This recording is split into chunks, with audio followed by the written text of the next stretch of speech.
the biggest transformation in my life happened when I met SmilingOne, and it was always and I was shown that direction because what for whatever reason you fell in love, you fall in love with a program like that.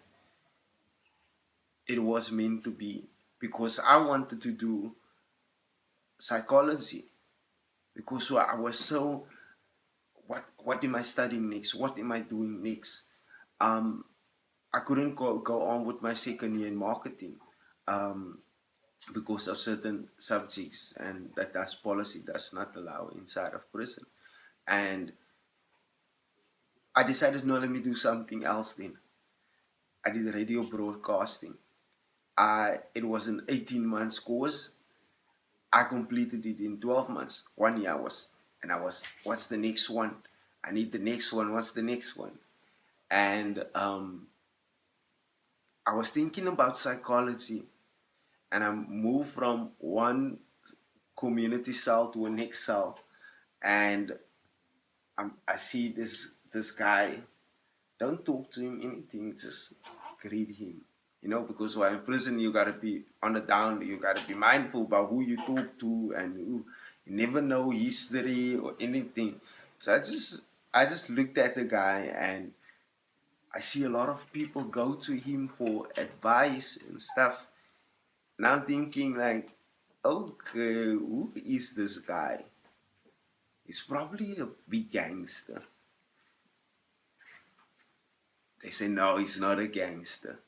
I said, okay, so who is he? So I did a bit of research and I said, no, this is just an ordinary guy. And I'm like, nah, you don't get ordinary guys in prison. And I I go to him and I tell him, hey, I see a lot of people come to you for advice and that. What are you studying? And he's like, what do you mean? I'm not studying anything. Oh, I just read this book. And he hands me the responsible individual manual. And I browse through it. I read it. I come back. I say, nah, you kidding. This stuff can't be. What is the? Are you serious? He says, yes, we have session, and I would like to invite you to a session. And I was like, okay, let me go see what's this about. You know, my mind is gone from studying. I'm now. This guy's got my attention because what I think mainly I saw what he attracts to people asking him advice. I saw that as power, and I wanted to do psychology because I want that power, you know. And this guy got my attention. I just want to know what he is busy with. I come to the cell, this room, and the most. It was awesome the way that guys inside of a maximum correctional center are talking about their feelings. And I was like, nah, this doesn't happen in prison. I was like, really? I was like shocked. I was like, oh, this happens here. And I just had to get more of it because I've always been so emotional and I had no way of releasing it. I had no way of sharing it. I had no advice on what I was going through, on an emotional level. And I thought, no, I'm gonna stick it out, man. Let's do this. You know, I went through my process, and mostly I need to filter it myself because I had years of pain. I had years of hurt.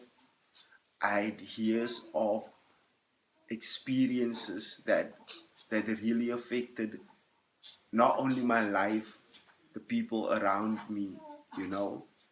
And I was so happy to get in touch with that. It was a painful experience because why?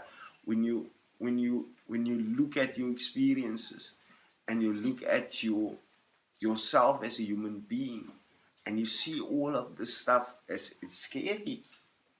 I remember this one time I told Karina, um, I don't think I can change. I don't think that I can even change the lyrics of my song for this process that I'm going through. I can't. And what was amazing is that there happened a lot of stuff with me involuntarily, and I needed to catch up. This is what is happening to you, Franklin, because what I was so happy. The manual, I couldn't stay away from the manual of the responsible individual, because I always thought that there's another answer, there's another answer, there's another, and all of these windows opened inside of me that allowed me to view things consciously, to see the world consciously, to see myself consciously, and decide, where do I walk to? Which step do I take next? And I needed to catch up with that because this was new for me. I was I was so asleep. If I get angry, I hit someone. If I thought, if someone comes against me, aggression. I was doing all of these. I was doing all of these patterns that I've developed, that none of them were conscious decisions and wasn't open-minded. And I decided it was so new, and I needed to learn about what is happening to me, what's going on with me. And I think the manual gave me a beautiful platform, because it's like a retrospect. Now you can take pieces of you and aspects of you and discover, why is this aspect here? Why is this here? One of the most beautiful processes was that when I went through the process with the responsible individual, I discovered that I had hate for my dad, and that was something that I needed to do with as soon as possible. He he came to me, and I told him, before, I had a lot of blame towards you. I had a lot of hatred towards you, because I thought you weren't the man that you needed to be for me. But now I just thank you for being my dad. And I know I wasn't the best of sons, I wasn't the best of kid to you, but I think that we should learn from this experience and just move on, because I want you now in my life, you know. And he was laughing, and we have an amazing relationship now. Just the other day I went to him and I'm like, Dad, I'm struggling. This is my relationship. What do you do? And he's like, no, myself, man. It's important for you and your partner to always communicate. And you communicate until you find balance, a mutual solution. And I was like, oh, that's wise word from him. Because I've never seen my dad as an idol, as a role model, but with the gift and the ability and the tools that were brought along with SmilingOne, and with the responsible individual, allowed me to be conscious about, especially in my relationship with my father. I'm conscious now, so when he does something and it's beautiful, I admire it now as something beautiful, you know.